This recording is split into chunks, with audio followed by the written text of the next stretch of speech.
যুক্তরাষ্ট্রের ভ্রমণ নিয়ে নতুন বার্তা দিয়েছে দেশটি। এতে বলা হয়েছে, যুক্তরাষ্ট্রের করদাতাদের অর্থে পরিচালিত সুবিধার অপব্যবহার করলে ভবিষ্যতে যুক্তরাষ্ট্রে ভ্রমণ, পড়াশোনা বা কাজ করার অযোগ্য হওয়ার সম্ভাবনা রয়েছে। শনিবার ঢাকার মার্কিন দূতাবাসের ভেরিফাইড ফেসবুক পেজে ভ্রমণ সংক্রান্ত এক বার্তায় এ তথ্য জানানো হয়। বার্তায় উল্লেখ করা হয়, যুক্তরাষ্ট্রে ভ্রমণের পরিকল্পনার সময় নিশ্চিত করুন যে ভ্রমণে কোনো বিঘ্ন বা চিকিৎসাজনিত জরুরি পরিস্থিতির খরচ সহ আপনার নিজের খরচ বহন করার মতো পর্যাপ্ত আর্থিক সামর্থ্য রয়েছে। আরও বলা হয়েছে, যুক্তরাষ্ট্রের করদাতাদের অর্থে পরিচালিত সুবিধার অপব্যবহার করলে তা স্থায়ী পরিণতির কারণ হতে পারে, যা ভবিষ্যতে যুক্তরাষ্ট্রের ভ্রমণ, পড়াশোনা বা কাজ করার অযোগ্য করে তুলতে পারে।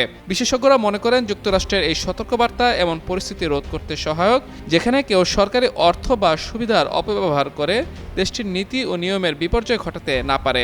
ভ্রমণকারীদের জন্য মূল পরামর্শ হচ্ছে আগে থেকেই আর্থিক পরিকল্পনা ও জরুরি পরিস্থিতি মোকাবেলার প্রস্তুতি থাকা, যাতে কোনো অনাকাঙ্ক্ষিত পরিস্থিতি সৃষ্টির আগে তা সমাধান করা যায়।